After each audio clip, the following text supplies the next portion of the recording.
In 2 decades leading IT and digital forensics projects, I have watched a single defamatory post, a misleading news article, or an outdated criminal record snowball into a reputational crisis that costs individuals jobs and companies millions. The internet rarely forgets on its own, but the law increasingly says it must. Understanding how the right to be forgotten works is now essential knowledge, not a legal luxury. What the right to be forgotten actually means. The right to be forgotten, RTBF, emerged formally from the 2014 Google Spain ruling by the European Court of Justice, later codified in Article 17 of the GDPR. It grants individuals the power to request removal of personal data that is inaccurate, outdated, irrelevant, or excessive relative to the purpose it was collected for. The scale is significant. As of recent transparency reports, Google alone has evaluated over 5.6 million URLs for delisting under RTBF, approving roughly 49% of requests.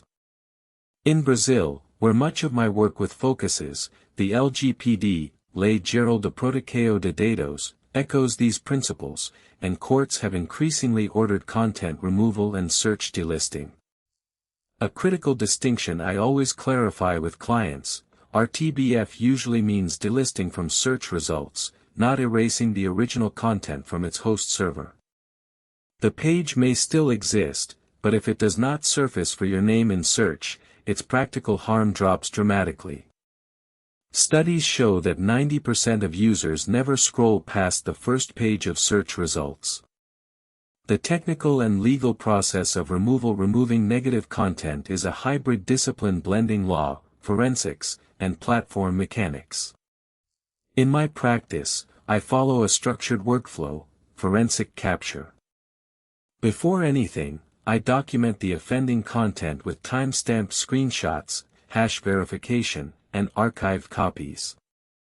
This preserves evidence in case litigation becomes necessary. Classification. Not all content qualifies. Public interest, journalistic value, and the subject's public role weigh against removal.